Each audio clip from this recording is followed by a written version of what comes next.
കേരള നിയമസഭാ അന്താരാഷ്ട്ര പുസ്തകോത്സവത്തിന്റെ theme song പ്രകാശനം ചെയ്തു. നിയമസഭാ മന്ദിരത്തിൽ നടന്ന ചടങ്ങിൽ ചീഫ് സെക്രട്ടറി ശാരദാ മുരളീധരനാണ് ഗാനത്തിന്റെ പ്രകാശനം നിർവഹിച്ചത്.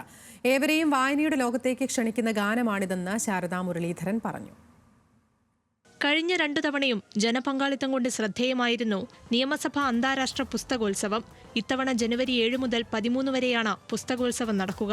3ാം പതിപ്പിന്റെ theme song speaker AN Shamseer അധ്യക്ഷത വഹിച്ച ചടങ്ങിൽ ചീഫ് സെക്രട്ടറി ശാരദാ മുരളീധരൻ പ്രകാശനം ചെയ്തു.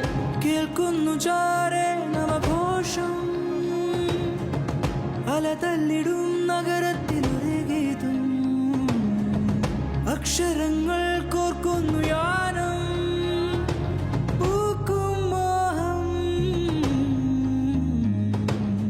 യുവതയെ കൂടി ഉൾപ്പെടുത്തി വായനയുടെ ലോകത്തേക്ക് ഏവരെയും ക്ഷണിക്കുന്ന ഗാനമാണിതെന്ന് ശാരദാ മുരളീധരൻ. അതിൻ്റെ ഒരു പെപ്പിനെസ് ഉണ്ടല്ലോ, അതൊരു വരും തലമുറ പുതിയ തലമുറയെയും കൂടി ഇതിൻ്റെ അകത്തോട്ട് കൊണ്ടുവരുന്ന വിധത്തിലുള്ള ഒരു പാട്ടാണ്. അപ്പോൾ നമ്മുടെ തനതായിട്ടുള്ള ഒരു സ്വഭാവം ശൈലിയുമുണ്ട്, പക്ഷെ അതോടൊപ്പം തന്നെ വളരെ മോഡേൺ ആണ് താനും.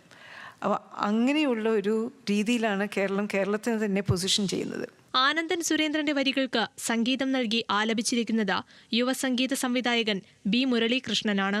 സോ ദിസ് ടൈം ഒരു ചലഞ്ചിങ് ഫാക്ടർ എന്താണെന്ന് വെച്ചാൽ 2 മിനിറ്റിനകത്ത് I was told to do a very energetic song covering all the aspects of the festival. ആ ഫെസ്റ്റിവലിൻ്റെ ഒരു ആവേശം ഉണ്ടാവണം, എല്ലാ തരത്തിലുള്ള ആൾക്കാരെയും അട്രാക്ട് ചെയ്യുന്ന രീതിയിലൊരു പാട്ട് ചെയ്യണമെന്ന് പറഞ്ഞിട്ടുണ്ടായിരുന്നു. So I was very happy to have this opportunity.